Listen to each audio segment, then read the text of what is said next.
Hey, everybody, this is JJ. And I'm Natalie. And I'm Emily. And welcome to another episode of Confessions of a Reluctant Caregiver. Jay, before we get started and talking today, we got to remind folks about the Sisterhood membership.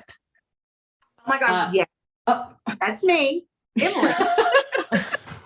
It's basically a sale every day.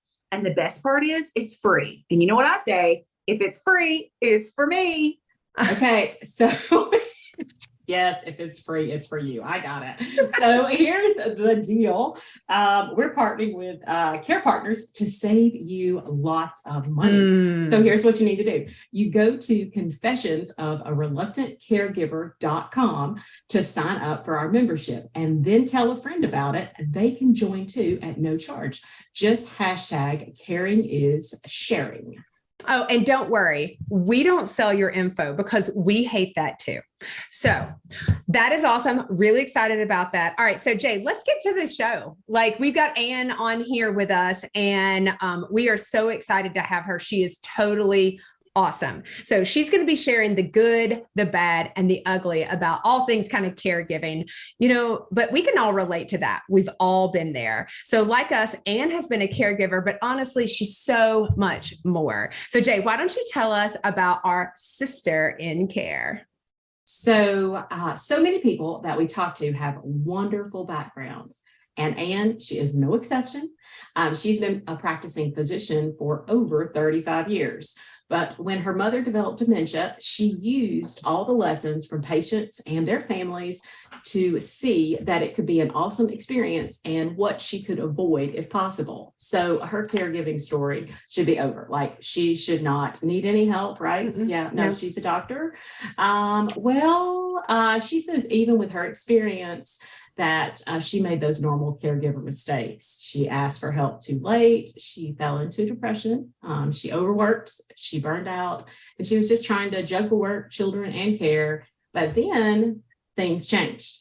And today, Ann is the author of Making Tough Decisions about End-of-Life Care and Dementia. In addition, she is a founder of Together in Dementia, which offers courses, consultation, and she's a host on a blog about that care. So I'm excited to talk to Ann because I want to hear what changed everything for her. I cannot wait to hear Ann's confession. Right? So Ann, we're ready. Yeah. Why don't you tell us about, we lost Ann completely. Oh no, I'm going to pause. Actually, let's just wait. She should jump back on here in just a second. I'm just going to keep recording. So Ann's coming on. Yes. Yeah. And so I think Ann's got, and you know what? Ann, you mentioned Ann wrote a book, right? She did. Yeah. Making Tough Decisions. Yep. About end-of-life care. And I think that is definitely hard to do. And hard to do as a family. I mean, if you think about what we had to do, like we have, Ann's. I got her. She's coming back in. Let's bring her. Let's bring back Ann. Sorry about this, friends. She's you know back. What? Ann's coming back. So oh my goodness. That's okay. Technical difficulties. Yeah, you know what? It's totally fine. We're just okay. And there you are. You're there beautiful. You are. Ann is I don't know what happened when you guys. I don't know. It's like caregiving. You know you what? think you're doing fine, and then you think you're fine.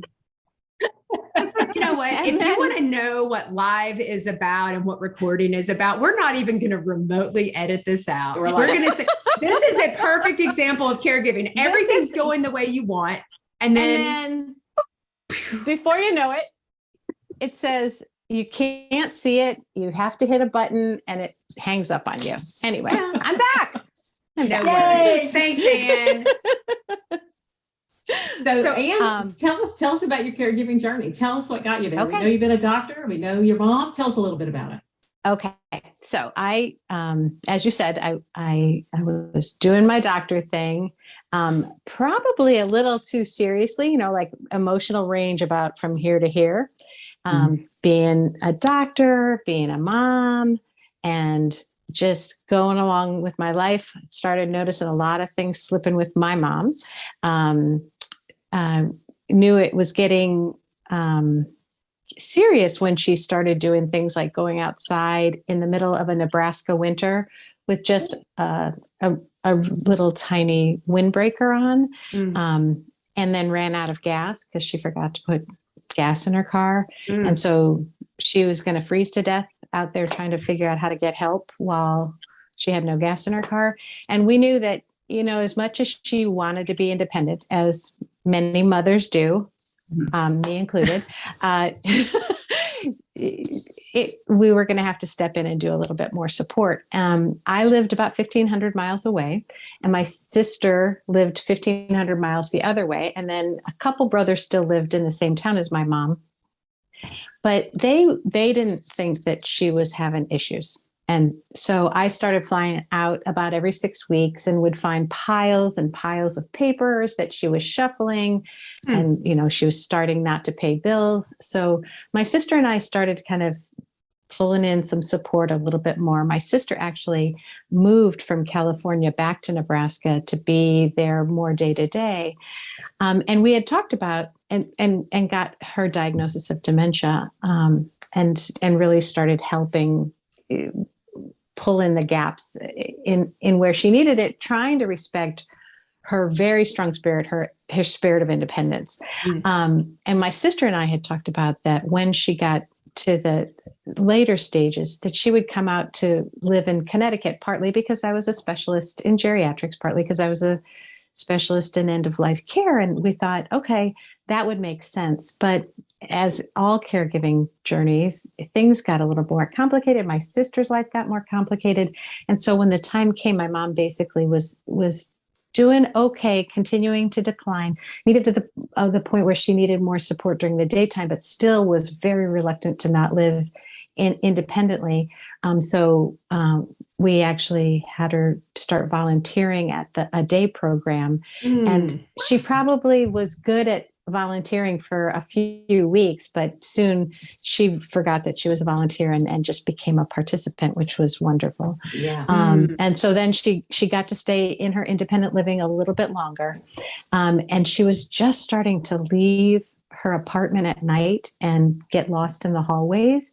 And we knew that we were about to have to do some kind of intervention and have another difficult conversation with her about moving up to a higher level of care. But she had a stroke. And at that point I said that if she's going to need a much higher level of care, it's time for her to come live with me, which put a little bit of a wedge in my sister's and my relationship, which had been getting stronger and stronger. And it just goes to show that whole caregiver journey, you never know what's going to hit you. And with, like you guys, my sister was my support in this grieving part of watching my mom decline. And we had so much fun with her in all kinds of ways, but there was still that sadness that comes, when you lay your head on the pillow at night and think, where's the mom that raised me? Yeah. She's changing. And so my mom moved out much, much more declined than she had been. So had a big drop off after that stroke. And that's when I thought, okay, we've just put her in a place where she can't, not that we put her there. She just moved into, again, assisted living, but a memory unit or a unit that specialized in dementia care. And so that she couldn't leave. We talked about her living with me and my family at the time. And she was like, absolutely not. I do not want to live with you. Yeah. I want a little bit of space. Yeah. That would be my mom being like, yeah, I'd really rather not live with Natalie. Yeah. And I'm like, me neither. Yeah. Well, again, I mentioned that my emotional range was pretty narrow at the time too. And probably it was more on the, not, bossy daughter, doctor side. Yeah. That's me. Yeah. So so when she moved there, I thought, okay, she's in a locked unit. I have to make sure that I go there every day. So I put my expectations way up. I had a kid in high school, a kid in middle school, a kid in grade school. I had a full-time job that was more than full-time, honestly. And I just started thinking, I have to do it all. I have to, and I went from this, mild-mannered caregiver who did all the right things to control freak, visiting too often. And I just started, talk about I expected ugly emotions. I didn't expect the level of ugly that I went to. And if my husband at the time said, are you doing okay? I would snap at him. And I was like, I would leave the assisted living at night after visiting her, and I would sob all the way home. And, and I was like, I quit seeing my friends. I quit going out with my friends, and I love my friends. They're my lifeline. And I stopped laughing, and I laugh when I'm nervous. I laugh when I'm embarrassed. I laugh when I'm happy. I laugh when I'm sad. I now know I do not laugh when I'm depressed. And so I basically hit a wall. I wasn't nice to my mother. I wasn't nice to my kids. I wasn't nice to my husband. I was not nice to my coworkers. And I finally went to therapy, and so happy I did. My therapist was wonderful. She retired a year ago. She tried to fire me several times as I would go, no, we're joined for life at the hip. Oh, I love codependency. So she had to retire to get rid of me. That's nice. Yeah. So she got me meditating, and I started journaling, and between those two things and then having her as a safe place to check in, I started just finding so much joy in the day-to-day with my mom. I started finding some balance. I brought in other people to do engagement work with her in the evening, for some nights to spend more time with my own kids. I started making sure I went out with my friends again. The journaling helped me figure out other stuff I was holding on to. I started opening up my emotional range bit by bit by bit. And honestly, had I not kind of sunk to that low, I don't think I'd be where I am now, as happy as I am now. And the growth that I was learning from my mother, my interactions with my mother, slowing down and enjoying like the present with my mother. I think my relationship with my mother grew rather than shrunk as it changed. Obviously, I mended my relationship with my sister. I'm closer to all my other siblings. And I just feel like I live with so much more depth now. I quit after she died, actually, I just kept journaling and kept kind of going through my self-discovery, and got out of the career that was it was great in so many ways, but there was so much toxicity there. I got out of that, and, I'm so much happier now, just living my dream, and so grateful to my mom for all the things she taught me from the beginning when I was a baby till she taught me how to really receive care, because she did such a gracious job as a person living with dementia, receiving care, that now I'm like, oh, asking for help and getting help is amazing. And so that's what I've been trying to do since she's died, is just learn how to continue living in the present like that, and give and take with care, and personal care, emotional care, spiritual care, all and live the full picture now. I want to be your best friend, Anne. Your mom with dementia taught you how to receive care. That's like so beyond insightful. And I just want to say, because I know the girls are going to have questions too, the meditating and the journaling for me with Jason in my loneliest moments when we were in New York, when he was receiving cancer treatment, the way that I kind of found the balance is 100% through journaling. And I found it through using the Caring Bridge. I couldn't handle all the pressure of social media. We never told anyone that my husband had cancer the entire time on Facebook. We did not make it Facebook, whatever. It was too much. I couldn't handle all that. but I used the Care and Bridge, and what initially started as just updates, I actually turned into my personal journal that it was allowed me to be very insight oriented and seeing the things within myself. And the funny part is there were probably 100 people who were checking things, and I had so much, I felt safe. And journaling, I'm a mental health provider. Journaling really works. And I love that you say meditation and journaling. Journaling works. It does. I mean, and it does more than works. It like I grew, right. I grew in there. I learned to ask myself questions rather than just, staying in that little tight bud. It was amazing. It gives me shivers to think how much I've grown since that. I mean, I feel like it's the hero's journey that I went off on this journey, got faced with this thing that I didn't ask for, as we're all the reluctant caregivers, right? Right. Yeah. Got faced with something. It was my mom's journey too, but I think she almost like volunteered for it as another way to nurture me, or to nurture all of her children. I think we all grew through it. Yeah. And we definitely came together as a family in ways that I never thought we would. And I mean, all of us are really together now.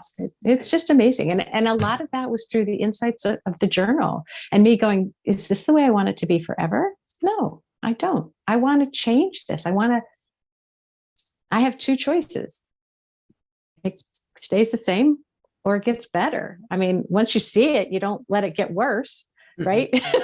I guess there's always three choices: gets better, stays the same, or gets worse. Right. But if you're doing the work, it's not going to get worse. It's going to get better. It may not feel great all the time, but it gets better. Yeah, yeah, that's true.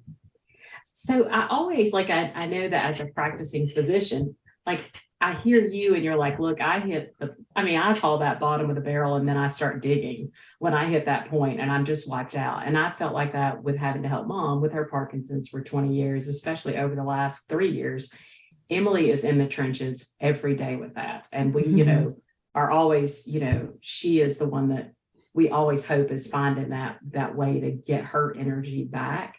But when you were seeing patients, and is there ever a time, do you think, in the medical practice now where I know you're there to care for your patient, but do you feel like there are things changing? Are people recognizing that caregiver really needs some help as well? That person is melting.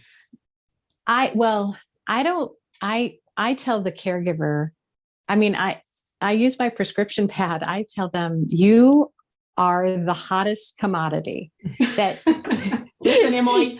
Yes. Listen, Emily, I will talk to my patient and then I'll say, we're going to stop for a minute. And we're going to talk to Emily, and I'll say, Emily, you are the hottest commodity. You need to, what do you need? What would help you? Because if anything happens to you, and we can talk about what does happen to people if they don't care for themselves. I mean, I'm an example, but I'm a success story in the end, right? Some people get really, after my mom died, I actually did get sick and needed, part of the reason I quit my job was for that toxic reason, but part of the reason was because I also got sick and I needed to be on the couch for a year. Wow. But if you don't take care of yourself, and what if something happens to you while you're in the middle of the caregiving role? And then where does that leave your mom, your dad, your husband, your wife, your sister, your brother, whomever? And so I definitely tell people, you're the hot commodity, and I'm going to write a script here for you to, mostly I want people to ask for either somebody else to help or somebody to be paid for. And I don't know how many times I hear, oh, we can't pay for anyone. And I'm like, there's a rate, and honestly, these are often people who can afford it. And I'll say, this is a rainy day fund time. You have funds for a rainy day. And they say, yes. I was like, it's raining. This is the time to use those funds. Now is the time. And, see a social worker, talk to people about how to figure it out, barter if you have to. But sometimes, even if it's to go do something else for someone else to get you out of the direct care so that you can feed your soul in a different way. Because I loved my kids, but I used to say, I'm a really good part-time mother. As a full-time mother, I probably wouldn't have been so good because it had been the same, but by changing it up and going to work, I kind of filled a different part of my well. And then for my work, my kids filled me up. And it was that balance of different, we have so many parts of us and they all need some kind of attention. So if you're only doing the same thing and you're only with the same person day in and day out, that's taxing and you need something else, someone else, somewhere else. That is the money. That is to get Emily the prescription pad. I need you to write it up there that says Emily. Emily. Yeah. We might become, speed dial sisters. Yeah. Yeah. I think there's just so many things that you said that I relate to. It will be shocking to all of our viewers, but very quickly found that I am a type A personality. While I am the middle child, I am mustard. JJ is Grey Poupon. We don't even know what Emily is, but she's the baby. She's like peanut butter. But I mean, we all have lived experiences, and then we all have the reason for the development of our personalities and things like that. Mm-hmm. But I am very much a perfectionist. And I am somebody myself who expects so much more of myself than anyone else. And it's really where the concept of a reluctant caregiver came from, because I put so much pressure on myself to be there for Jason. And then I found like I just kept feeling like I was failing. And the reality was I wasn't failing. I was failing to my standard, but Jason was very happy with what I was doing, minus the cooking. But I mean, he couldn't eat. So there was no amount of cooking I was going to be able to do because Jason had a type of throat cancer. There was no cooking I was going to do. And so I had to find ways to forgive myself, to give myself grace, and so now I'm a recovering perfectionist. I still fight the need to be really good at everything. And so I always try to say, don't let great be the enemy of good. And so some days good is good. I got up, I brushed my teeth, I kept my person alive, I went to bed and slept 8 hours, nailed it. Absolutely. I remember one time when I had when I first got my mom back from Nebraska to Connecticut, I live in Connecticut. When I got her to Connecticut, like that whole plane ride was straight out of the hospital, through a snowstorm, into a plane. Wow. I was panicked. My sister and I were, I was in the middle of that. And so she couldn't make the stairs. We made a bed for her in the living room for a little bit. I had her tucked in. I knew my kids were all tucked in. I was like, everybody's here. Everybody's safe. It wasn't pretty, but everybody was safe. And I was like, good enough for today. Good. And I constantly say good enough for government work, which was, my dad worked for the government when I was a kid. Good enough for government work. It's like good. I've heard that before. So that's good.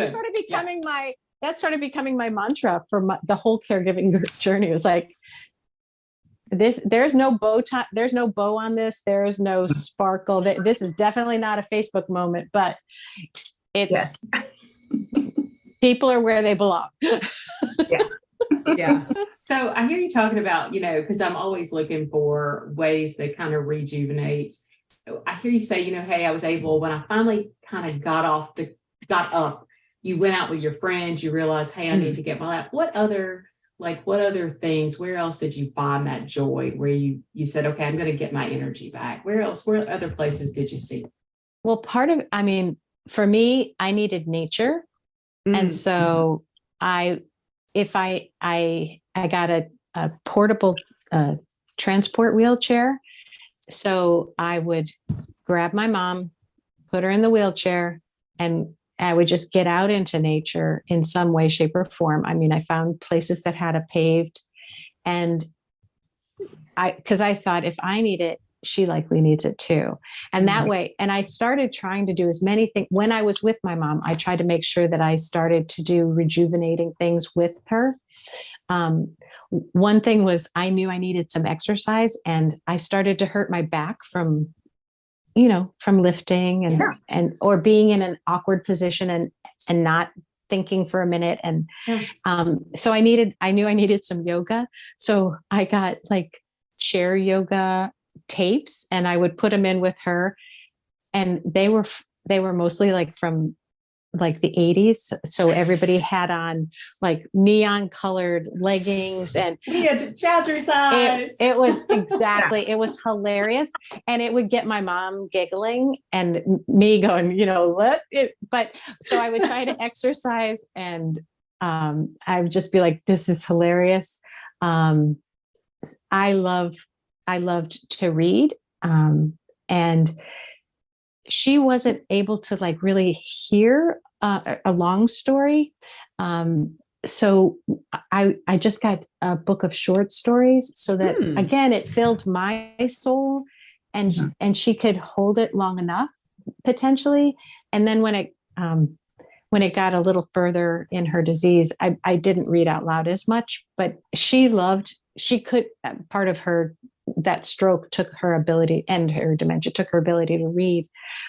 But she didn't want to just hear me yammer all day.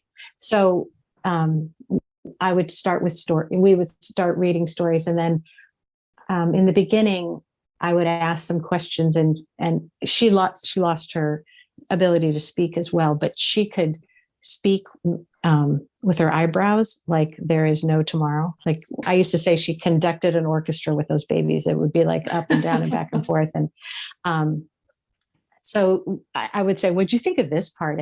And she would give me a scowl, or, so we kind of had conversations after I read her, and she would, or she'd look at me quizzically, and I would like fill in the gap again. So we just really tried to keep a connection that way. But honestly, I tried to do things with my mom that fed me while trying to engage her. So people are often like, what will engage the person? And I say, what will engage us both? I knew what she wanted. She wanted something that she could see, a product by the end of the day that made her, that she was very industrious. So for her, a jigsaw puzzle was really good. And so, early on, there might be several pieces, but in the end, we started doing like 6-piece jigsaw puzzles, and she couldn't even do them. I was basically doing them. I put them in her hand, and I would put them into place.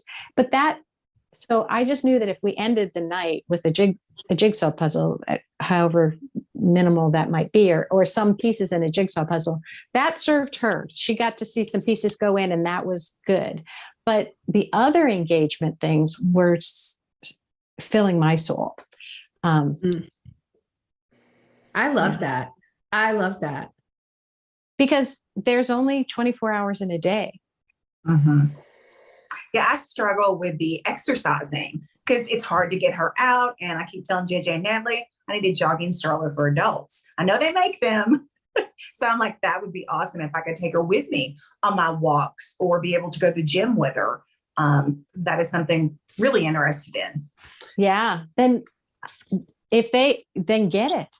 Yeah. Okay. Get it. Rainy day fun. You heard it, girls. Get it. Stop. Just get it. I mean, because your health is so important. And if getting her out and walking and you being able to get out, the other thing, I mean, I had when my mom would sleep and if she was at my house, I would have a monitor and I would go around the block, around and around and around the block, and I'd have the monitor because the range was good enough. And I just basically told my neighbors, if I cut through your yard, because I hear her, I would beeline, if I was as far away as possible, I would go through yards to get home. But Like it. I still got out and I got a walk in. I just did it in a tight circle, which was better than, I found, I just try to find new ways. And did you ever have to cut through a yard, or was she okay? I did. A few moments. You did? Okay. Because sometimes she was impulsive and I was like,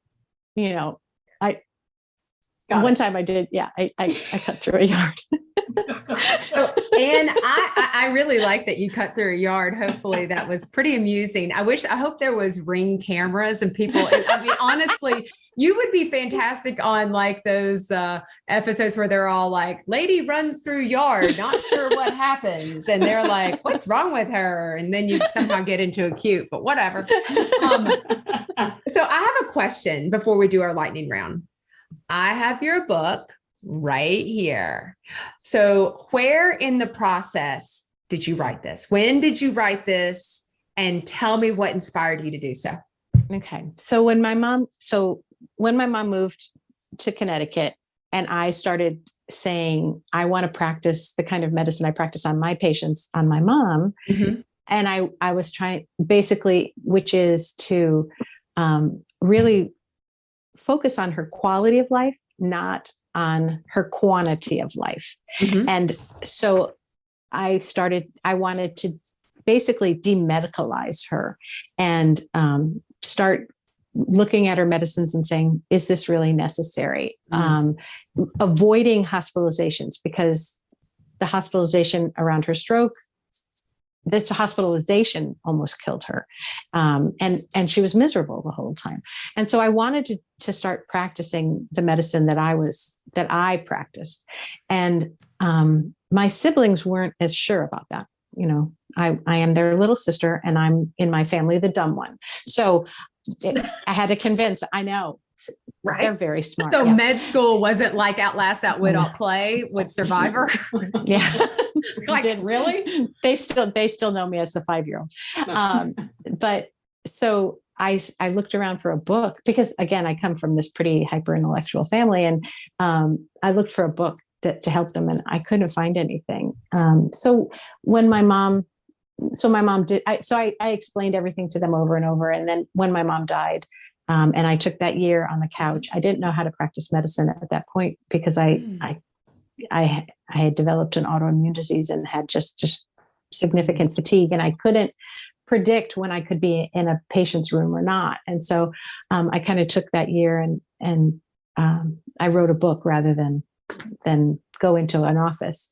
And so that's how I started to practice medicine.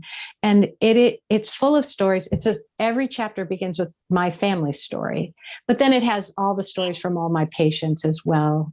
That they've all been changed. People say, what about Pete and Anne Marie? I'm like, I changed everybody's names and genders. For me, she's still Mrs. Smith. So I don't know. You'll have to tell me the whole story. And then I'll get my vision back of who it really is. It's so funny. What you've done is you did journaling. You just essentially wrote your stories. Because think about how we learn. We learn through storytelling. We learn through that because we relate. And so you took your experiences and the good, the bad, and the ugly, and you shared them with others to say, you can do this too. You can make the hard decisions, and here you go. And I mean, this was probably very cathartic for you too, I would think. Yeah. Well, I was hoping one thing, I mean, one of the advantages I had as a caregiver, even though I didn't take advantage of it, as you know, was that I had seen so many people in my practice of 25 years at that point, that were doing beautifully as caregivers. I saw people who were doing terribly, and I saw people who were doing beautifully, and then I saw a lot in the middle. But the people that were doing beautifully were what I knew that was aspirational. I knew it could be done because I'd seen people do it. And I'm not sure, I mean, I think that's why you guys are doing this podcast, is to show people it can be great. It'll be ugly at times, but there'll be a lot of laughter, a lot of fun and we can focus more on that as well. And those people taught me that, and they're in the stories and some of the ugly too. But again, that's to remind you that you have a choice. When it starts getting ugly, you don't have to stay there. You can flip it.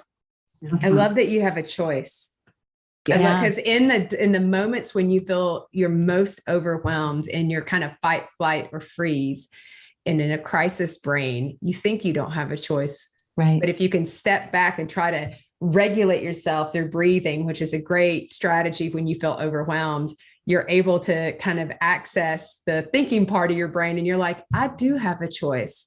I will be okay. And you guys know my favorite is hand on heart. Yes. I love between breathing and hand on heart. I'm like, thank God for hand on heart, which also helps you regulate that flight, fright, or freeze, is slow down your sympathetic and bring your parasympathetic back in. Your oxytocin pumps out and you're like, oh yeah. I love that. So just explain that, because we know, but for our listeners, this is a fantastic intervention strategy. So when you're feeling overwhelmed, and why don't you describe purpose and what it's meant to do? Okay. So I tell a lot of my patients just to put your hand on your heart. And sometimes I used to put my hand on my mom's heart as well. But hand on heart will take you from a high state of stress. So, and then it'll bring out your natural oxytocin, which is like the breastfeeding hormone, or the mothering hormone, but we all have it. It's the one that'll calm you down. So by putting your hand on your heart, and then, as Natalie said, taking a couple of deep breaths. I have one patient that used to go, hand on heart, hand on heart. I was like, no. In through your nose, out through your mouth, hand on heart. That is what works. Not, like you can't keep going hand on heart, hand on heart. Not hyperventilating. Not while hyperventilating. Please do not hyperventilate. Yeah. And it's so good for grounding, because what it does is it grounds you. And so for those of you who are wondering how long to breathe in, breathe out, 4-7-8 is a fantastic way to do it. So you have your hand on your heart and take a breath in for 4 seconds, hold it for 7, and be intentional about blowing it out through your mouth, and do it audible. It feels better when you hear do it for 8 seconds.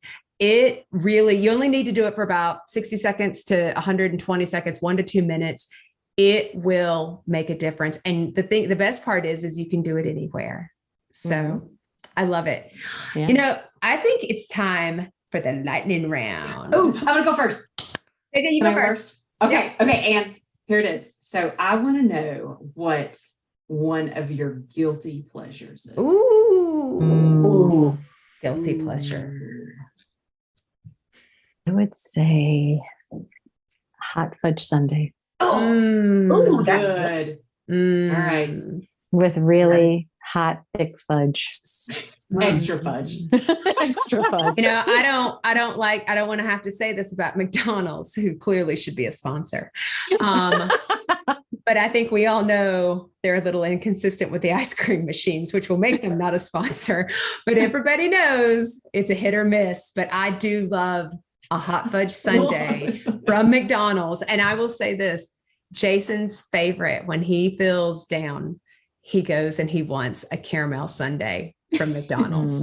And he, of course, wants to micromanage how they put the caramel in the sundae. I'm like, Jason, please, for the love of God, just let them put the caramel in there and just eat it. So, I never thought to ask them to do it think about it. Remember the old school where it would be, you put a little bit of ice cream in, and then you put some in, and then you put more ice cream so that it goes down the sides. It was more like a parfait in the old days. Yeah.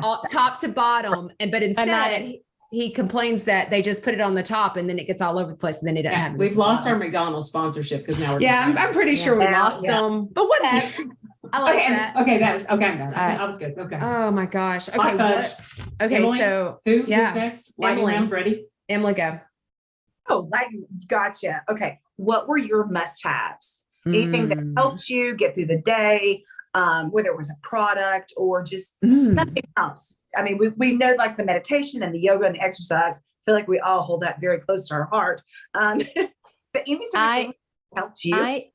I needed hugs. So my kids got used. I'd come in, I'd go, I need a hug. And they would do it, and they still will. I mean, I just got them trained, and they're like, do I have to? I'm like, you do. Mm-hmm. And so I learned to ask, I learned to receive hugs when I needed them, because some days I just needed to be held. And this, I kind of feel similar when my babies come over. I'm like, hug your mama. And it's just a cry moment. And I get teared up. I'm like, these are my babies, but they're like 6'5", 6 foot now. Yeah. But I can still just love on them. And that gives me such comfort. So I totally understand that. Yeah, definitely. There is scientific proof that if you hold a hug for 20 seconds or longer, it is actually very regulating. And it also does that same hand to heart. It releases the endorphins that really help with the calming and peace like that. So I am a supporter of hugs. Natalie, I love that, because I thought it was 6 seconds. I didn't think it was 20 seconds. It is 20. Because in my family, we used to go 6-second hug, and then we would we would start counting 1, 1.5. Okay, that's definitely taking 20. Exactly. I'm going to try that. You know, I can tell you, you can Google it. Thank you, Google. And you can Google it. It is definitely 20 seconds. And I absolutely do that with Jason. When I feel a little overwhelmed and stressed, because we all get there, I'll go to Jason and he'll be like, what's wrong? And I'm like, I need a hug, because as much as I'm a caregiver for him, he caregives right back. Right. So he will come and hug me, and I'm like, oh, and the smell, his smell is soothing to me, because that's my lovey. Yeah. And my mom used to make this little squeeze, like when she would hug, she'd go, ooh. So now if I call my daughter and or if my daughter calls me and is having a bad day, I'll say, do you need a grandma squeeze? And she'll go, yes. And so it's odd. So for us, we add the audible in. I'll just go, oh, she'll go, that helps. That helps a lot. Absolutely. Isn't it funny how our sensory, all of our senses. Yeah. They absolutely help with that. And even through the phone, just the voice, the calming tones, that's what helped me. Emily listened to me, and JJ listened to me when I was in New York and feeling stressed and overwhelmed. And even though I was thousands of miles away from them, I could be right with them. And so that is I love that. Okay. I'm going to get all emotional here. All right. My last question for the lightning round. Are you ready? Ready. Mm-hmm. What's one or two things? What's one thing you wish you had known? What's one thing you wish you had known? Like, if I'd have known this.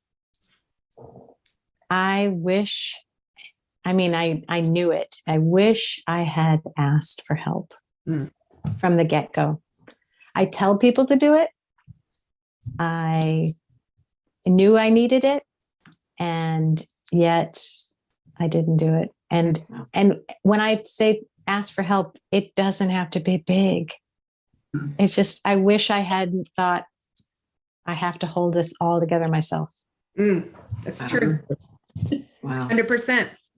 And thank you so much. We've had such a good time. You're like so wonderful. She is like sisterhood approved. We love Anne. Come back. My gosh. We love you. She's a sister. She is so fantastic. Okay. So Anne, your book, Making Tough Decisions About End-of-Life Care and Dementia, where can we get it?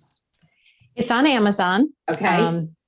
That's where I would get it. Okay. If you don't like Amazon, go to Barnes and Noble and ask them to order it. Oh, that's so sweet. So Amazon and Barnes and Noble, they're some of our favorite. All right. Making sure we'll have it, of course, on our social media. Make sure when we do our podcast as well, we're going to tell everybody where to get it.